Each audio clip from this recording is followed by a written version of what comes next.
어느 조용한 작은 마을에 철수라는 소년이 살고 있었다. 철수는 평범한 중학생으로 학교가 끝나면 곧장 집으로 돌아와서 게임을 즐기는 것을 좋아했다. 그러나 그가 살고 있던 마을에는 기묘한 소문이 돌고 있었다.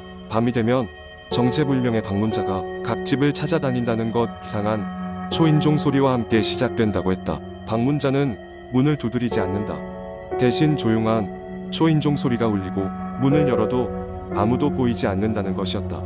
처음에는 장난이라고 여겼으나 시간이 지날수록 많은 사람들이 같은 경험을 하게 되면서 마을 사람들 사이에 불안감이 퍼져갔다. 어느 추운 겨울밤 철수가 게임을 하던 중 놀라운 일이 벌어졌다. 갑자기 그의 집 초인종이 울린 것이다.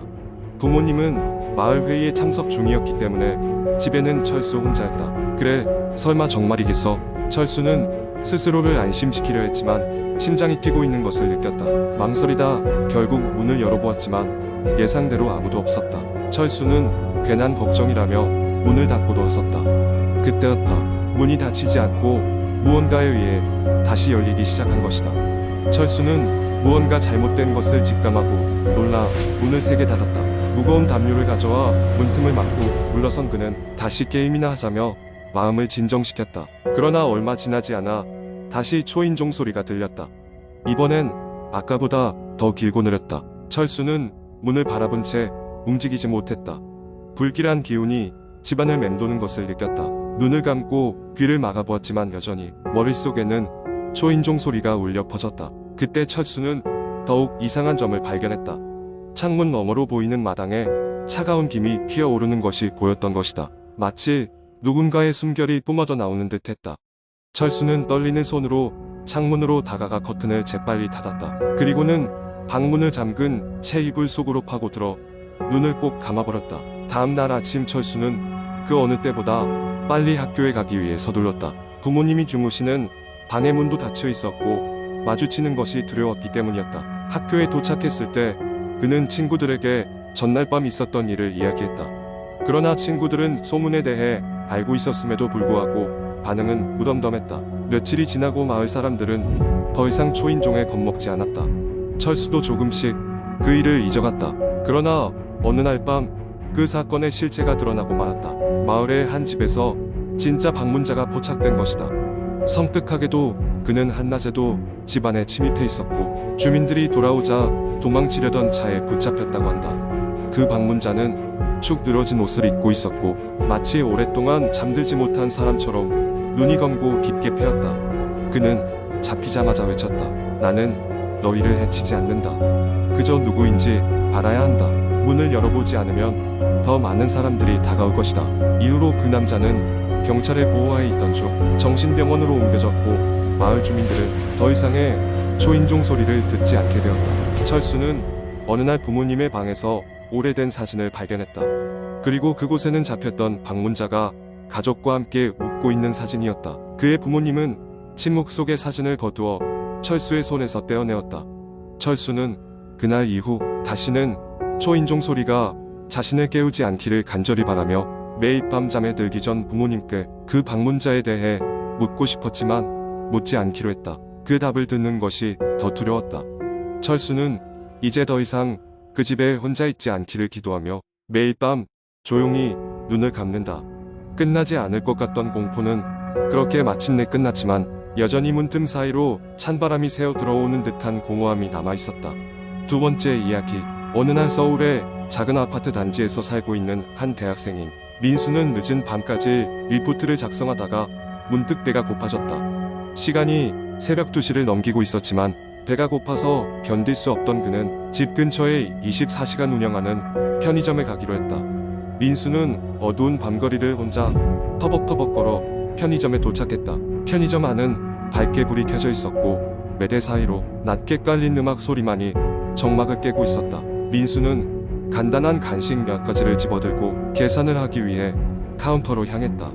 하지만 편의점에는 직원이 한 명도 보이지 않았다. 배를 눌러도 대답이 없자 민수는 조금 이상하다는 생각을 하며 가게 안쪽을 둘러보기로 했다. 그때 편의점 뒤편에 있는 문이 살짝 열려있는 것을 발견했다. 문 너머로 이어진 작은 창고 같은 공간에서 희미한 불빛이 새어나오고 있었다. 민수는 무심코 그 문을 열고 안으로 들어갔다. 좁은 방 안에는 각종 물품 상자와 함께 이상한 그림들이 온 벽에 빼곡히 그려져 있었다. 무언가가 뒤에서 울부짖는 소리도 들리는 듯했다. 정신이 아득해지는 가운데 민수는 그림의 형체들이 하나같이 자신을 쳐다보고 있다는 착각에 빠졌다. 갑자기 뒤에서 나타난 사람의 손이 민수의 어깨를 툭 쳤다.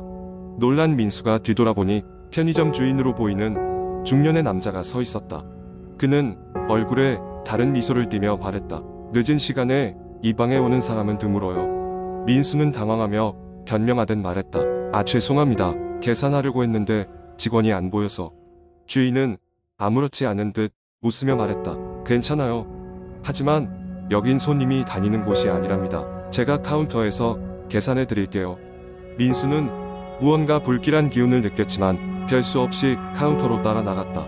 계산을 마칠 때까지 침묵이 흘렀고 민수는 조용히 계산을 마치고 편의점을 나섰다. 그 후로 며칠이 지나도 민수는 그날의 기이한 경험을 잊을 수가 없었다. 편의점 주인의 눈빛과 그 좁은 방 안의 묘한 그림들 때문에 잠을 이루지 못하는 날이 이어졌다.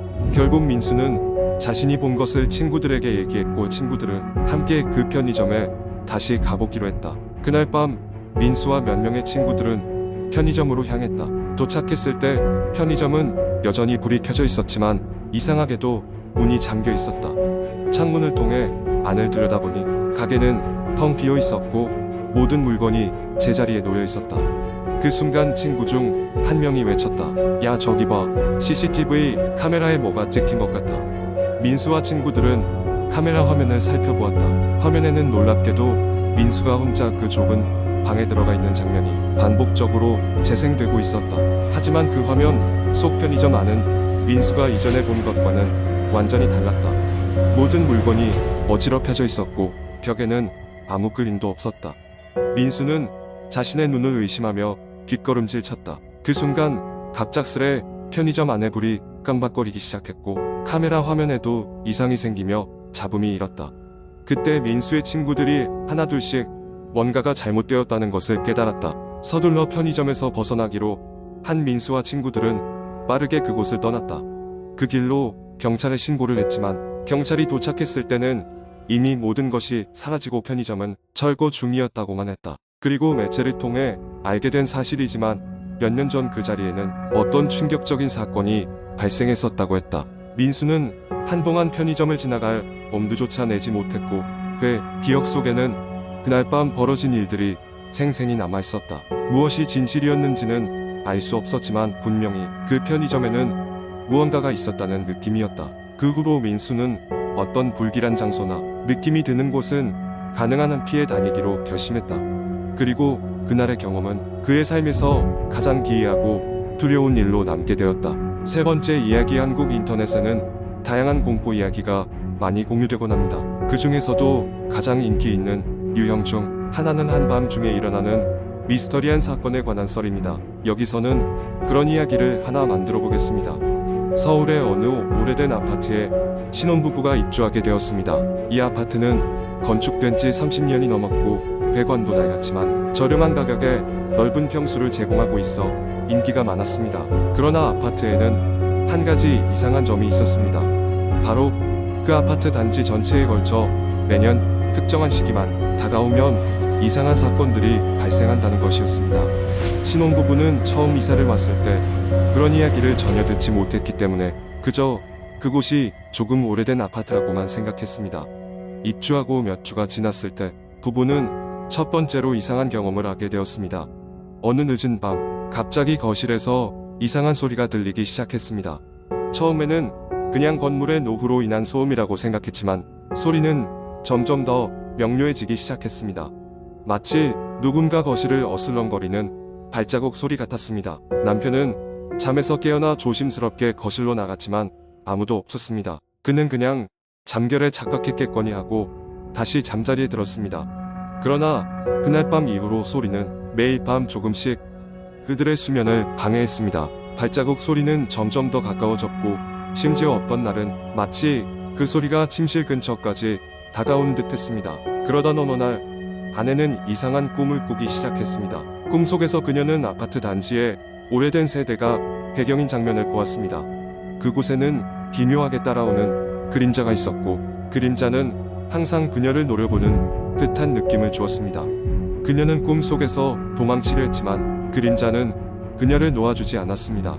아내는 꿈이 점점 현실 같아지자 남편에게 이야기를 꺼냈습니다. 남편은 처음에는 대수롭지 않게 여겼지만 아내가 매일 밤 깨어나 고통스러운 표정으로 잠을 뒤척이자 불안감을 느꼈습니다. 그들은 결국 아파트 관리사무소에 이 사실을 이야기하게 되었고, 그곳 직원들은 그들에게 충격적인 이야기를 전해주었습니다.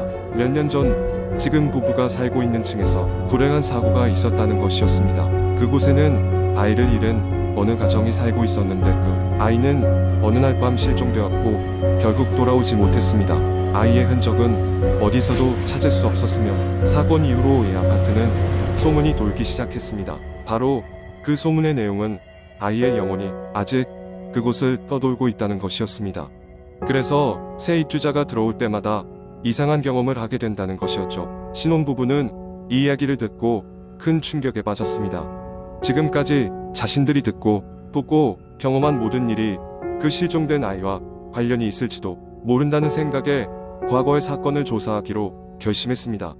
그렇게 자료를 찾던 중 그들은 오래된 신문 기사에서 한 가지 단서를 찾게 되었습니다. 그 기사에는 당시 사건의 개요와 더불어 그 아이를 본 마지막 사람이 이웃의 한 할머니라는 인터뷰가 실려 있었습니다. 부부는 곧바로 그 할머니를 찾아갔습니다. 그녀는 여전히 아파트 같은 단지에 살고 있었고, 부부의 이야기를 듣자 천천히 그러나 분명한 목소리로 과거의 비극을 풀어놓기 시작했습니다. 그날 이후로 부부는 매일 밤 아이가 편히 쉴 수 있도록 작은 장난감을 준비해 잠자리에 들었고, 놀랍게도 그 뒤로 소리는 점차 줄어들었습니다. 마치 아이가 그들에게 마음을 열고 안정을 찾은 듯 했습니다. 부부는 시간이 흐르면서 이사를 갈 결심을 했지만 그곳에서 자신의 이야기를 알게 되고 이해하며 받아들였다는 것에 감사했습니다.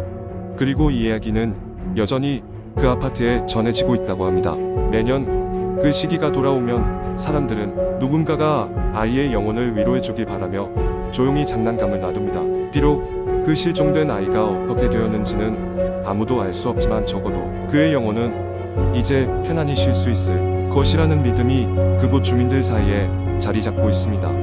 이 이야기는 한국 인터넷 커뮤니티에서 전해지는 수많은 공포썰 중 하나에 불과하지만 우리에게 과거의 기억과 잊혀진 영혼에 대한 생각할 거리를 제공합니다.